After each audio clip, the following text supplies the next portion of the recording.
Hello दोस्तों, कैसे हैं सब। मैं हिमांशु स्वागत करता हूं आप सबका आपके अपने चैनल कॉमिक वर्ल्ड पर। तो चलिए दोस्तों, शुरू करते हैं राज कॉमिक्स में थ्रिल हॉरर सस्पेंस सीरीज की अगली कॉमिक्स, चित कबरा।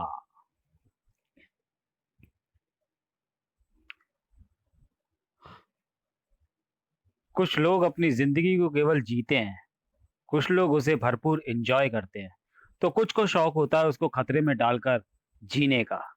हल्की सी भी चूक उसको ऊंचाई के उस मुकाम पर पहुंचा देगी जहां मौत बसती है। उसने कई बार मौत को मात दी है। वेल डन मिस्टर तुषार, आपने एक और रिकॉर्ड बनाया है। क्योंकि डेथ रॉक के नाम से प्रसिद्ध खड़ी चट्टान पर बिना रस्सों की मदद से आज तक जिसने भी चढ़ने की कोशिश की, उसने सिर्फ मौत पाई। मौत को हर पल छकाना ही मेरी जिंदगी का मकसद है। तुम्हारा मकसद मेरी समझ में नहीं आया। मेरे पापा को चैलेंजिंग एडवेंचरस मैन कहा जाता था रिया। पैराग्लाइडिंग करते समय उनकी मौत हो गई। माँ सदमे से चल बसी। उस वक्त मैं 16 साल का था। माँ बाप की चिंता का माँ बाप की चिता का अंगार उठाकर मौत से दुश्मनी का ऐलान किया। तब से जब भी मौत को शिकस्त देता हूं तो मन को थोड़ा हल्का पाता हूं। जिस मौत ने मेरा परिवार मुझसे छीना, उस मौत से जीतकर मुझे खुशी मिलती है। तुम्हारी खुशी में ही मेरी खुशी है। रिया, इस पार से उस पार की गहराई को देख रही हो? ये तुम कहाँ आ गए? ये सड़क जरूर लैंडस्लाइड के वक्त टूट गई होगी। हाँ, मगर मैं इस एहसास को भूलना चाहता हूँ। क्या मतलब? बैठो। डर डर। तुमने अपनी बात का मतलब नहीं समझाया। क्रिंज। समझाता हूँ। क्या कर रहे हो? Oh my God. घबराना ही नहीं रिया, घबराना नहीं। हे भगवान, उफ। उफ। डर। तुमने तो मेरी जान ही निकाल दी थी तुषार। तुम कह रही थी ना कि मेरी खुशी में ही तुम्हारी खुशी है। मैं तुम्हें परख रहा था। मेरी खुशी के लिए तुम्हें हादसों से नहीं घबराना चाहिए, क्योंकि मेरी जिंदगी में इनका महत्वपूर्ण रोल है। और मेरी जिंदगी में सिर्फ तुम्हारा तुषार। हाँ, उस रोशनी की तरह जिसे महसूस किया जा सकता है मगर पकड़ा नहीं जा सकता। उस हवा की तरह जिसकी शीतलता का एहसास तो किया जा सकता है मगर उसे किसी बंधन में जकड़ा नहीं जा सकता। उस तस्वीर की तरह जिसे आंखों और दिल में तो बचा बसाया जा सकता है मगर जिससे घर नहीं बनाया जा सकता। ही। वो देखो रिया, घोड़ों की इस रेस में वही बाजी मारेगा जो कम से कम उसमें हिस्सा लेगा। नहीं समझी? मुसाफिर साथी तभी कहलाता है जब रास्ता एक हो, जबकि जिंदगी के ट्रैक पर हम दोनों आमने सामने से आ रहे हैं। और इस तरह के मुसाफिरों में सिर्फ टकराव ही हो सकता है, मिलन नहीं। रास्ते बदल भी सकते हैं तुषार। खनाक। ओ नो, ये तो चितकबरा है। मैं जानता हूँ, तुम शहर में कहीं भी चली जाओ, ये तुम्हारी गंध पाकर तुम तक पहुंच ही जाता है। अरे किसका घोड़ा है ये? पकड़ो उसे। 10,000 का दरवाजा तोड़ दिया। नुकसान की भरपाई कर दी जाएगी मैनेजर। मेरे पापा सेठ Lakshmipati Hindustan, France, Middle East, Germany और ब्राजील में घोड़ों के सबसे बड़े व्यापारी हैं। चितकबरा भी अरेबियन नस्ल का शानदार घोड़ा है, मगर उसको नुकसान नहीं करना चाहिए था। जरूर दरवाजे ने इसको रोकने की चेष्टा की होगी, अन्यथा ये ऐसा हरगिज ना करता। अब चलो, पापा रेस पर मेरा इंतजार कर रहे होंगे। तुषार, तुम अपनी बाइक पर मेरे साथ आगे आओ, क्योंकि ये मेरे अलावा किसी और को अपनी पीठ पर बैठने नहीं देता। तुम्हारे कहने पर भी नहीं, किसी भी सूरत में नहीं। तुम नीचे उतरो और कहकर देखो। तुम नहीं मानते तो ठीक है, मगर ये नहीं मानेगा। चितकबरा, तुषार को अपनी पीठ पर सवारी करने दो। हे, कूल डाउन। घोड़े को अपना बनाने के लिए पहले उससे आई कांटेक्ट बनाकर उसका माथा सहलाना चाहिए। फिर धीरे धीरे उसको पीठ पर। उफ। तुषार, मैं ठीक हूं रिया। मैंने मना किया था ना। दरअसल मैं कुछ साबित करना चाहता था। जब तुम अपने घोड़े को नहीं बना पाई रिया, तो क्या तुम समझती हो कि अपने दौलतमंद पापा को हमारी शादी के लिए मना लोगी? चितकबरे के रहते दूसरा कोई घोड़ा रेस जीत ही नहीं सकता। लोग अब उसी पर बाजी लगाने लगे थे। रेस घाटे में जा रही थी, इसलिए इस बार मैंने बाकी घोड़ों को भी चितकबरे डिजाइन में पेंट करवा दिया है। अब कोई पहचान नहीं पाएगा कि कौन सा घोड़ा जीतेगा। मगर सर, लोग ये तो जानते हैं कि रिया मेम साहब अपने ही चितकबरे पर रेस दौड़ेंगी। सब लोग उसी घोड़े पर पैसा लगा रहे हैं। पकअप पकअप नंबर 10। और वही घोड़ा पिछड़ रहा है। तिगड़ तिगड़ तिगड़। चितकबरा भगा। क्या हो गया तुम्हें? तुम हार रहे हो। तुम हार गए हो। मुझे विश्वास नहीं हो रहा। आज के बाद तुम मेरे करीब मत आना। Don't be angry my child. पापा ये चितकबरा, वो चितकबरा, वो तुम्हारा वाला चितकबरा नहीं है। व्हाट डू यू मीन पापा? यस माई चाइल्ड, सब जानते थे कि तुम जिस पर सवार होगी वही असली चितकबरा होगा और वही रेस में जीतेगा। इसलिए चितकबरा को नींद की दवा के देकर सुला दिया गया। तुम्हें उसी कदकाठी का नकली चितकबरा दे दिया गया। जल्दी में तुमने भी ध्यान नहीं दिया। मगर ये तो धोखा है पापा। ये धोखा नहीं, बिजनेस है। रेस में हर आदमी चितकबरा की जीत, निश्चित जीत को देखते हुए उसी पर पैसा लगा रहा था और जीत भी रहा था। अब जीतने का मौका हमको मिला है। मैं तो सोच भी नहीं सकती थी कि ऐसा भी हो सकता है। चितकबरा, घबराओ नहीं, वो ठीक है, जल्दी ही होश में आ जाएगा। तुम जॉन से मिलो। सिंह अच्छा और अचूक अचूक निशानेबाज है। जान लेने का काम जल्लाद करते हैं। ठहरो रिया, कल इसके साथ तुम्हारी सगाई है। हेलो तुषार, तुम ठीक कहते थे। शायद मैं अपने पापा को मना नहीं कर पाऊंगी। मैं जानता था कि जिंदगी के रास्ते पर हम आमने सामने हैं। टकराव हो सकता है, मिलन नहीं। और मैंने कहा था रास्ते बदल भी सकते हैं। मेरी जिंदगी में पल पल खतरा है रिया। मेरी तो पूरी जिंदगी खतरे में है। किसी और से सगाई के बारे में सोचना ही मौत है। मेरे बारे में सोचोगी तो भी मौत ही है। सेठ लक्ष्मीपति बंजी जम के खिलाड़ी से अपनी बेटी की शादी नहीं करेगा। मैं तो रस्सी बांधकर कूद रहा हूँ और वो तो मैं बिना रस्सी का ही धक्का दे देगा। अगर जॉन से मेरी शादी हुई तो उनको धक्का देने की भी जरूरत नहीं पड़ेगी। मैं जीते जी मर जाऊंगी। सुनो, माँ बाप बच्चों को इसलिए पैदा नहीं करते कि अचानक वो बड़े हो जाएं और कुछ नए रिश्ते बनाने के लिए वो उनसे अपना रिश्ता तोड़ लें। यदि तुम्हारे पापा मेरी तुम्हारी शादी के लिए तैयार नहीं हो सकते तो मैं तुमसे शादी नहीं करूंगा। यह सीरियस मैटर है तुषार। कल मेरी मौत की खबर सुनना चाहते हो क्या? तुम्हारे पापा राजी कैसे होंगे वही बताना चाहती हूँ। मिलो। वाह, इट्स ग्रेट बंजी जंप। शाम को 4 बजे कार में बैठो। मैं मौत को मौत देने का एक और खेल खेलने जा रहा हूँ। अपनी सीट बेल्ट लगा लो। तुम क्या करने जा रहे हो तुषार? मैं इस वक्त रेलवे फाटक से 1 किलोमीटर दूर हूँ। उधर से मालवा एक्सप्रेस गुजरने वाली है। वो जब फाटक से 1 किलोमीटर दूर रह जाएगी तब मुझे उधर से फोन पर सिग्नल मिलेगा। तुषार रन। और मैं इधर से अपनी कार रेलवे क्रॉसिंग पर दौड़ा दूंगा। मुझे कार को रेल से पहले रेलवे क्रॉसिंग क्रॉस करानी होगी। ये साक्षात मौत से टक्कर है तुषार। तुम्हारे खेल और खतरनाक होते जा रहे हैं। प्राम! मौत को शिकस्त देने के लिए मैं कुछ भी कर सकता हूँ।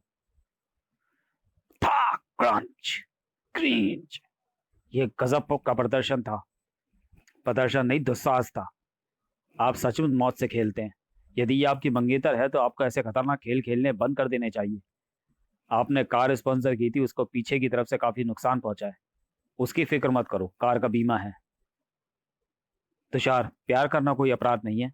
मैं अपने प्यार का ऐलान केवल पापा के ही नहीं, सारे जमाने के सामने करना चाहती हूँ, क्योंकि मैं जानती हूँ कि यदि सिर्फ पापा इस बात को जानेंगे तो वो मेरी आवाज को दबा देंगे। मैं चाहती हूँ कल यदि मेरी सगाई हो तो वो सिर्फ तुम्हारे साथ हो। क्या करना चाहती हो? वो इस वक्त मुझसे सनातन धर्म वो इसी वक्त मुझसे सनातन धर्म मंदिर में जबरदस्ती शादी करना चाहता है। सॉरी, अभी बताती हूँ, खुद देख लेना।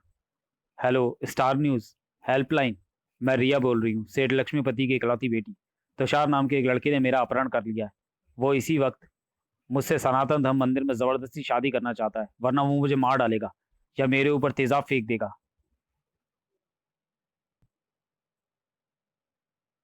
अब हमें फौरन सनातन धर्म मंदिर पहुंचना होगा। ये कौन सा खेल है? तुम्हें मौत के साथ खेलते देखते हुए मौत का एक रोमांचक खेल खेलने की मुझे भी सूझी है, मगर अपहरण का क्या चक्कर है? तुम मुझे अंदर करवाओगी क्या? मौत को बार बार मौत देने वाला जेल की खींच सीखचों से डर गया। कैद मुझसे मौत से टकराने की बार बार की जाने वाली कोशिशों का दम निकाल देगी।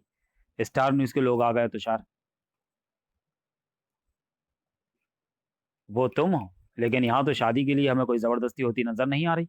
ये सच है कि तुषार की जबरदस्ती वाली खबर झूठी थी, मगर ये सच है कि हम दोनों एक दूसरे को चाहते हैं और शादी करना चाहते हैं। अब यदि मेरे पापा को पता चला तो बाद में वही होगा जो ऐसे केस में होता है। तुषार मेरे तुषार पर मेरे अपहरण का आरोप लगाया जाएगा, उसे जेल भेज दिया जाएगा। मैं उसका वो अंजाम नहीं चाहती थी, इसलिए मैं खुद ये बयान दे रही हूँ। स्वीकार कर रही हूँ कि मैं तुषार से प्यार करती हूँ। हम दोनों शादी करना चाहते हैं, मगर तुषार बिना पापा की मर्जी के मुझसे शादी नहीं करेगा। पापा, प्लीज हेल्प अस। तो आपने देखा कि प्यार के मामलों को किस तरह अपहरण का रूप दिया जाता है। रिया और तुषार का प्यार शादी के मुकाम तक पहुंचेगा या नहीं, ये तो समय बताएगा। हम सिर्फ ये बताना चाहते हैं कि मोहब्बत के दुश्मन जरा होश में आ। स्टार न्यूज से मैं विपुल। कई सामाजिक संगठन उसके साथ आ गए थे। तुमने अपने प्यार को जेल जाने से बचाने का अच्छा रास्ता चुना। हम तुम्हारे साथ हैं। और मैं भी। मुझे अपनी बच्ची की खुशियां प्यारी हैं। तुषार, मैं तुम्हें सिर्फ अपनी बेटी दूंगा, बाकी कुछ भी नहीं।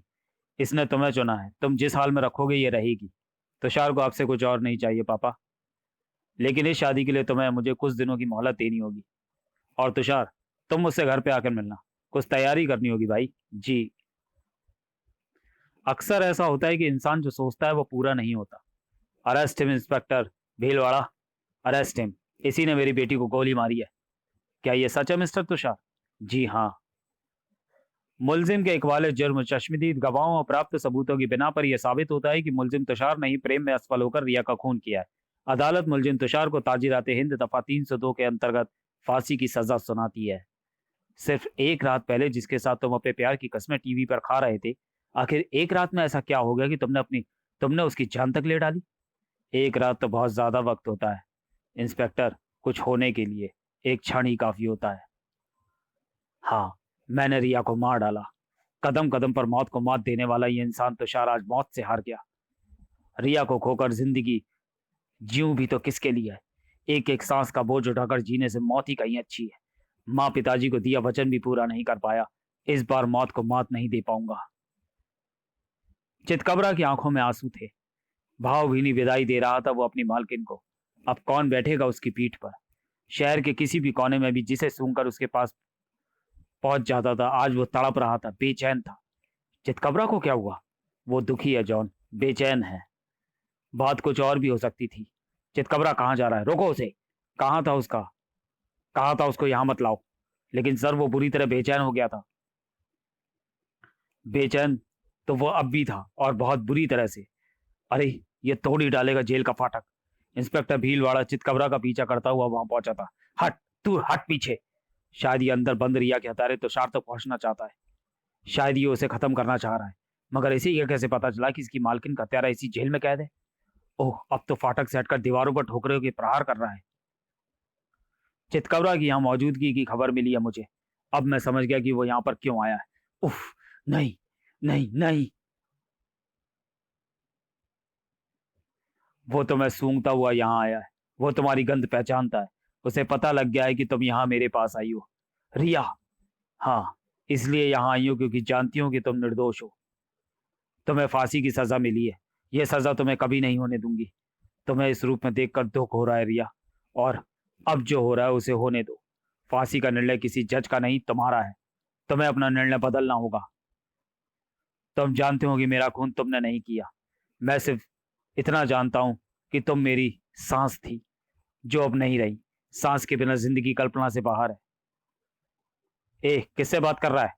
कौन है वहां पर? मेरी आत्मा। सुना तुमने रिया, तुम मेरी आत्मा हो। आत्मा शरीर में ना रहे तो शरीर जिंदा नहीं रहता। विचार जिंदा नहीं रहते। इच्छाएं जिंदा नहीं रहती। और तुम मुझे फांसी से बचाना चाहती हो? जाओ, चली जाओ। बस कुछ देर और, मैं तुम्हारे पास आ जाऊंगा। अरे, चितकबरा अचानक शांत हो गया। तुषार तक पहुंचे बिना ये शांत कैसे हो गया? अब ये लौट रहा है। तुषार का कैरेक्टर मेरी समझ में नहीं आया। उसने हत्या की वजह भी नहीं बताई। सेठ लक्ष्मीपति अपनी बेटी से उसकी शादी के लिए तैयार थे, फिर तुषार ने हत्या क्यों कर दी? जीप लाओ जल्दी। इस केस में तुषार को फांसी सिर्फ इकबालिया बयान के कारण हुई है। सेठ लक्ष्मीपति का गार्ड आई विटनेस बना, और सबूत के रूप में पेश की गई वो पिस्टल जिस पर फॉरेंसिक जांच में तुषार की उंगलियों के निशान नहीं मिले। चितकबरा वापस शमशान की तरफ जा रहा है। जीप को उस घोड़े के पीछे रखो। अरे, चितकबरा लौट आया। कपाल क्रिया के लिए लाइए। कपाल क्रिया के लिए आइए। इस लंबे बांस से जलते हुए शव की खोपड़ी को फोड़ना ही कपाल क्रिया होती है। कपाल क्रिया के तुरंत पश्चात चौथा व उठाला, आज से चौथे दिन फल चुनने की रस्म सुबह 8 बजे, रस्म पकड़ी शाम को 3 बजे। ये चौथे की रस्म क्या है?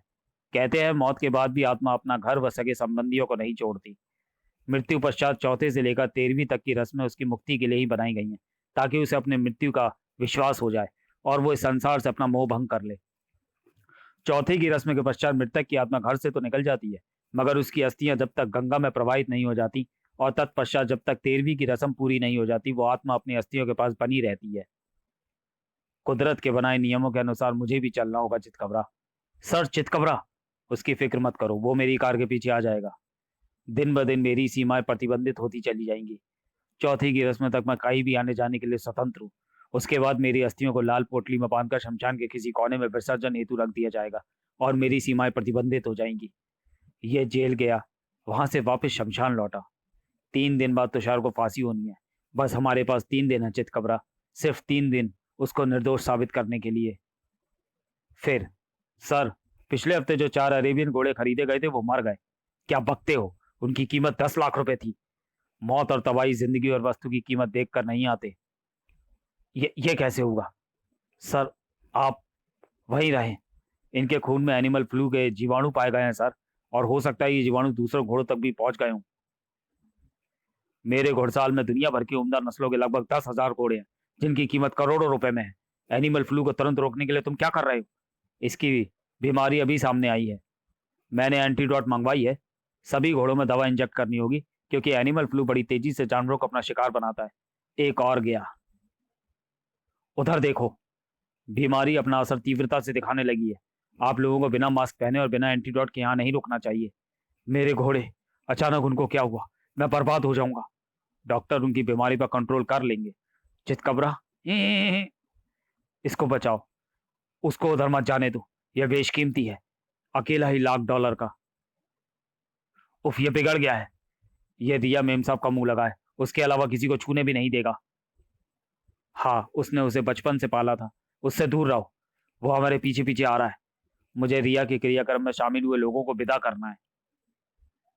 वो काम चितकबरा का वो खौफनाक रूप करने वाला था। हे भगवान, चितकबरा को क्या हो गया है? ये अभिशप्त हो गया है। इस पर किसी ऊपरी हवा का असर हो गया है। ये किसी आत्मा के शिकंजे में है। हाँ, ये हो सकता है, ये शमशान होकर आया है। शमशान में पशु नहीं जाते, पर ये क्या है? ये आग फेंक रहा है, निकलो यहां से। चितकबरा सामान्य हो गया था। तुम क्या कहना चाहते हो? चितकबरा इंसानों की तरह बोलकर जवाब कैसे दे? चितरंजन जल गया है, इसको अंदर ले जाना होगा। सर, आपको भी मदद करनी होगी। बहुत जलन हो रही है सर। वहां बिस्तर पर पहले से ही कोई सो रहा है। कमाल है, इस हालत में कौन सो रहा है? मैं देखता हूं। यहां पर तो कोई भी नहीं है। इस घर में भूत आत्माओं का कब्जा हो गया, इसे खाली कर दो। मेरे इस बंगले की कीमत 50 करोड़ है। ऐसी अफवाह इसकी कीमत कौड़ियों की भी नहीं रहने देगी। चितरंजन नहीं बचा। चितकबरा, गार्ड ने चश्मदीद गवाह बनकर मेरे तुषार पर यह इल्जाम लगाया था कि उसने उसकी आंखों के सामने मेरे दिल पर गोली मारी है। भला तुषार मेरे दिल पर गोली कैसे चला सकता था? यह दिल तो मेरा था ही नहीं। वो यहां गोली चलाता तो खुद इसी की मौत होती। मैं जानती हूँ गोली किसने चलाई थी। मुझसे ज्यादा कौन जान सकता है? गोली मुझ पर चलाई गई थी। जॉन, जान मैंने गंवाई। मुझे इसकी लाश को पोस्टमार्टम के लिए भेजना होगा। मुझे घर जाना होगा। तुम्हारे कसूर की सजा तुषार भुगत रहा है। मैं जानती हूँ कि तुम मुझसे शादी करना चाहते थे। यह वजह भी है मेरी हत्या की। उफ, चितकबरा, ये क्या ये तूने किया? ब्रुक, तुझे क्या हो गया है? जॉन, जॉन तुम ठीक तो हो ना? ये चितकबरा नहीं, चितकबरा नहीं, ये रिया की आत्मा है। ये सब वही कर रही है। तहकीकात करते वक्त मुझे यह बात चितरंजन से ही पता चली थी कि चितकबरा रिया की गंध अविश्वसनीय हद तक पहचानता था और उस तक पहुंच जाता था। रिया की आत्मा शमशान से जेल गई थी। तब यह बात मेरे सामने स्पष्ट हो गई थी जब चितकबरा बिना तुषार तक पहुंचे वापस आ गया था। चितरंजन की मौत का कारण रिया की आत्मा है। क्या अब भी तुम हकीकत को छुपाओगे? मैं जानता हूं तुषार निर्दोष है। सेठ लक्ष्मीपति, तुम्हारी बेटी तुम्हें तबाह कर रही है। बताओ हकीकत क्या है? तुषार ने रिया के कत्ल का इल्जाम अपने सिर क्यों लिया? हाँ हाँ, उसने रिया के कत्ल का इल्जाम अपने ऊपर लिया, क्योंकि वो रिया की बदनामी बर्दाश्त नहीं कर सकता था। उसको मेरे काले धंधों की भनक मिल गई थी। मेरे तार अपराध जगत से जुड़े थे। मैंने उसको फंसाने की साजिश का काम जॉन को सौंपा था। रिया से चिड़े बैठे जॉन ने मेरी बेटी को ही गोली मार दी ताकि उसके खून के इल्जाम में तुषार को फंसाया जा सके। तुषार ने रिया को मरा पाया तो उसका खून अपने सिर ले लिया। वो नहीं चाहता था कि रिया को कोई अपराधी बाप की औलाद कहे, क्योंकि जॉन पकड़ा जाता तो वो सारी हकीकत उगल देता। जिंग! मुझे जिंदा रहने का कोई हक नहीं। इंस्पेक्टर भीलवाड़ा को तुषार भी जिंदा नहीं मिला। इसने चम्मच को घिसकर उसकी धार से अपनी कलाई की नस काटकर आत्महत्या कर ली। तुम मुझे फांसी से बचा लेती, मुझे तुम्हारे बिना जीना पड़ता, जो कि मुमकिन नहीं था। समाप्त। तो चलिए दोस्तों, वीडियो को यहीं समाप्त करते हैं और मिलते हैं राज कॉमिक्स में थ्रिल हॉरर सस्पेंस सीरीज की किसी अगली कॉमिक्स में अगले वीडियो में। तब तक के लिए धन्यवाद।